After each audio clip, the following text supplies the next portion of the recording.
Hi, this is Danny Exum with Workshop Creative, and you're watching MUBUTV, Music Business Television.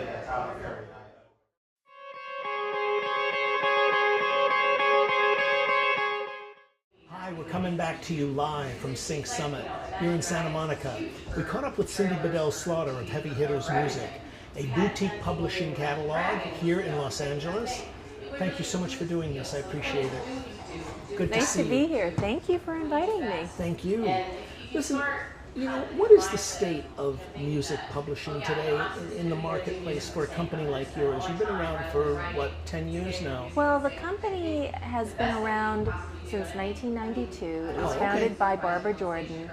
It was a company that I used when I was Director of Music Operations at CBS. So I used it as, they were one of our vendors. Right. So they started off very, very small and grew with demand from their clients. So they grew. It was one of the very first companies that had independent artist music, and they would shop it for film and TV. So it gave us as users, as buyers, the opportunity to have music that was controlled 100% composition and master, and made clearance very easy at the time. That was really important. And we had music that was really great from independent artists who were unsigned, and it gave opportunities for unsigned artists and composers and singer-songwriters, and it afforded them a place to have their music used for the first time on really big shows, on network shows. Okay. So would you say that the business today is healthy? How has it changed for you? Well, it's changed a lot since the 90s, okay, or the 80s and 90s when I first started. First of all, there's more companies out there that have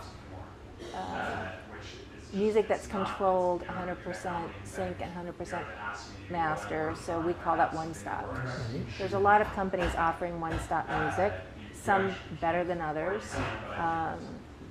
There's also more programming. There's a lot more programming. So while there are more companies out there, domestically and internationally, because there's no borders now, music is easy to come by, but there's more programming. There's clients from every level. There's clients who are small. There's the regular consumers, the micro licenses, all the way up to the big advertisers. So yeah, there's a lot of opportunity if you are an artist or a person who creates content. Cindy, for a company like yours, at what stage do you get involved in the pitching of music? Is it at pre-production? Is it during? Or do you often get involved in post? How does that work? We get involved when our client contacts us, or if we're reaching out to them and they happen to have something, a production in the works, then we'll start then. But I would say post-production, during post-production, and in some cases even before that, when we have clients who are preparing their show. They've budgeted the show, they know that they're going to have a certain amount of songs in their show. They'll ask if they can do a particular deal or do a blanket. So I would say at any phase we can be involved, in the very beginning or the very end. Okay. What do you find are the best? I mean, I'm asking this particularly of you because you came from the buyer side, so to speak, professionally, to the seller side, which is a unique position to be in. So I'm curious, from your point of view, how does a company like yours build the relationships that have made you so successful? I mean, you've been doing this a while now, so you obviously have come across new people that you didn't have business dealings with before. So how do you deal with that? Well, the first thing is have a good reputation. I think having a good reputation makes all the difference in the world, because even if I haven't met you yet, my name or something might precede me. So I just want to, I try to be as open and friendly and kind helpful. Developing a relationship. It might be a situation with a new music supervisor who's never met me before. I try to contact them on a personal level, or make a date for lunch or dinner, or I'll make a point to meet them at a conference, or see a panel that they're on, or go to a show that they might be hosting a show. So I'll make an effort to go and meet them in person so that there can be meeting and a handshake, and then communicate. But I think it's important that you establish some type of relationship, and also providing good service.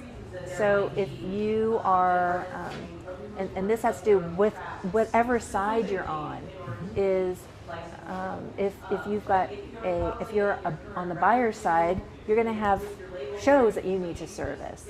So you provide good service, and then when you're on the other side, you provide good service. You provide good service, and then and it'll get around. You'll get a good reputation, and that's how you have longevity in this business. I think it's really important. How do you find the artists or the songs or the bands that you take on with heavy hitters? Through word of mouth, through introduction. We started, when we first took over the company, we had maybe 650 songwriters and artists in the catalog. Now we have 1,000. And that is, we grew the catalog because of the existing artists who introduce us to people that they collaborate with. Also, people find us. We don't actually solicit on our website. We don't say, if you're an artist, click here, and we don't have anything that takes artists to a portal. They find us by contacting us like everyone else. But I would say recommendation, word of mouth, and reputation is how we find our artists. Also, going to shows. We found a lot of artists at just different showcases. They're unsigned, and if we love their music, we give them a card and we invite them to contact us, or we contact them and establish a relationship that way. Okay. A lot of the talk here at the conference over the last 2 days has been about, presentation, developing relationships, and I'm curious from your point of view, how do you like to be approached as a company? You talked about how you found artists through live, through recommendation, and so forth. How do you like to be approached? I mean, is there a way? Is it through email? Do you prefer a letter? Do you prefer an introduction from someone? All of the above. Okay. When people contact us through our website, it's usually a very short and sweet email. One thing that really grabs my attention is if they say, we've been to your website. One thing that doesn't grab my attention is if I see that they have reached out to a dozen different people, I delete that email immediately. When it's personal, we've been to your site. We are really impressed with this, that, the other. Are you open to receiving music? Or may I submit to you? I will respond back immediately, or try to, and say yes, and this is how this is how you can do it. When it's more general, I tend to ignore those.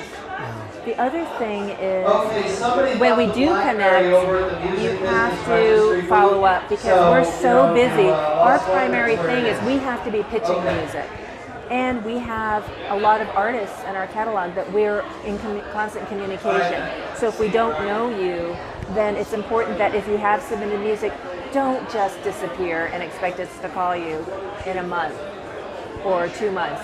It's not going to happen. What you have to do is you have to gently follow up every couple of weeks and just just tap on our door. And that's so helpful because it makes sure that you are on top of that pile, because the minute you send me an email, it's covered up by a few hundred emails immediately. So I would say it's the same with me. When I approach a client or a show or a producer or a music supervisor or a music editor, I have to politely tap on their door once in a while, or just go, hey. And artists need to do the same thing as far as if they're pitching their music to a catalog like ours. It's just a, I'm here.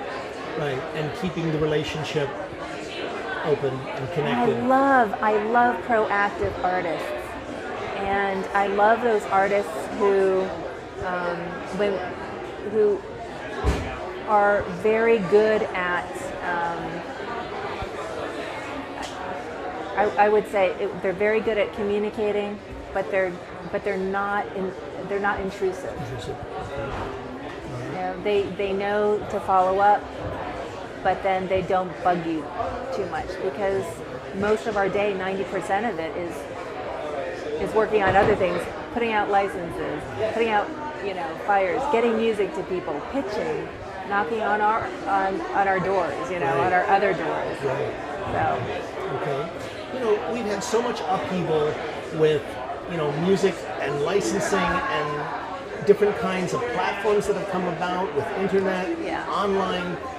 From your point of view, I mean, you've been at this from both sides, which makes you unique in this business to have a perspective on it. Where do you see the licensing business going in the next 3 to 5 years? I mean, do you see a lot of changes coming? Mm-hmm. Okay, can you talk about those? Well, I think that there's a lot of platforms out there. There are aggregators. Every year we see different companies saying, load your music up here, or we're representing, 50 different catalogs, and you can just go to this one platform, makes things a lot.